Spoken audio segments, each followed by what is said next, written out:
রাতে 8টা বাজে, কিছু খেতে দাও না গো, খিদে পাচ্ছে।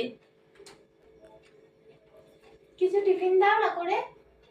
ও মা, আজকে সন্ধ্যাবেলা পিকনিক আছে না পাড়ায়? ওই সন্ধ্যাবেলা কে খায় তুই জানিস না? আমাদের সমস্ত মানে মোটামুটি বাঙালিদের সমস্ত আরো জাতি তারা হচ্ছে কি মানে কোনো অনুষ্ঠান বাড়ি করলে, যেমন তোর মানে বিয়ে বাড়ি বল, অন্নপ্রাশন বল, পিকনিক বল, থাকলে থাকলে সকালে টিফিন স্কিপ, সন্ধ্যায় থাকলে সন্ধ্যার টিফিন স্কিপ। কেন? কারণ হচ্ছে অনুষ্ঠান বাড়িতে তো গিফট দিতে হবে, সেই গিফটের টাকাটা উসুল করতে হবে খেয়ে। আর পিকনিকে চাঁদা দিয়েছি, সেই টাকাটা উসুল করতে হবে না? বোকা জানিস কিছু? একদম এমটি স্টমাকে থাকবি। নে নে নে,